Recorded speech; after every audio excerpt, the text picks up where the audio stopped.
हाँ चलो, so exercise 11.2 में फोर्थ तक हमने देखा, फिफ्थ देखते हैं। देखो क्या बोल रहे हैं, find the equation of a line in vector and Cartesian form. मतलब दोनों फॉर्म में हमें इक्वेशन निकालना है। एक कौन सा फॉर्म, वेक्टर फॉर्म, दूसरा कौन सा form, Cartesian form. Vector form कौन सा था, याद है शिवम, याद है लाइन का वेक्टर फॉर्म कैसा था?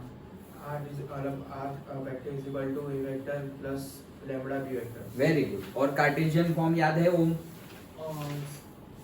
कार्टेशियन फॉर्म, हाँ लाइन का A1 नहीं, मतलब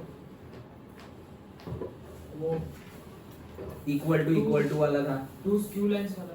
नहीं, तो मेरे को याद सिर्फ है। लाइन का इक्वेशन, सिर्फ लाइन का equation, x minus x1 upon a1 is अच्छा, हाँ, equals to x y minus minus y1 upon b1 plus plus वाला नहीं, वो दूसरा, and z minus z1 upon c1। ये हमारी लाइन का इक्वेशन है, वेक्टर फॉर्म में है लाइन का equation. r is equals to से a प्लस लैम्बडा b, ये है वेक्टर फॉर्म में।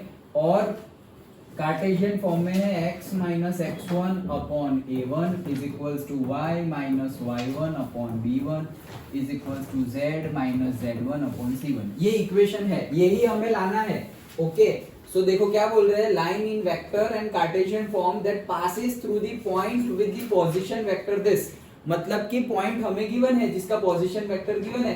तो भाई a तो हमें गिवन है ऑलरेडी, देखो ये a गिवन है। ओके अगर हम ये फॉर्म देखें, वेक्टर फॉर्म देखे, तो उसका a हमें गिवन है। a क्या है, a है हमारा 2i minus j plus 4k, ये हमारा a है, क्योंकि उन्होंने ही बोला है पॉइंट।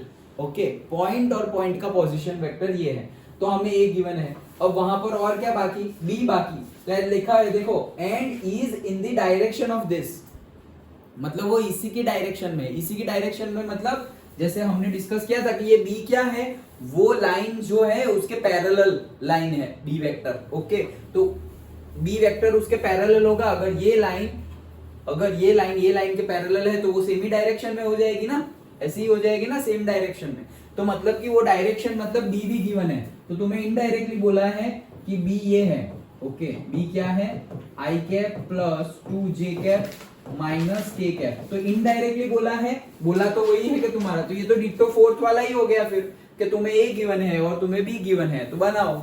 ओके तो फोर्थ जैसा ही हो गया ये। चलो तो इजी हो गया, कर दोगे। a और b तुम्हें मिल गया, वहां पर पुट करो तो वेक्टर फॉर्म मिल जाएगा, और यहां पर पुट करोगे तो क्या मिल जाएगा, कार्टेशियन फॉर्म। यहां पर कैसे पुट करेंगे, तो भाई यहां पर a जो है उसमें से तुम्हें निकालना है पॉइंट x1 y1 z1। तो कैसे निकालेंगे, x1 क्या है तुम्हारा, x माइनस x1, ये फॉर्म लाना है। तो x1 क्या है, ये जो कोऑर्डिनेट है वो कितना है 2, कॉमा y1 क्या है, ये जो कोऑर्डिनेट है वो कितना है -1, और z1 क्या है, z1 है तुम्हारा ये, तो वो कितना है 4। तो ये तुम्हारा आ गया x1 y1 एंड z1।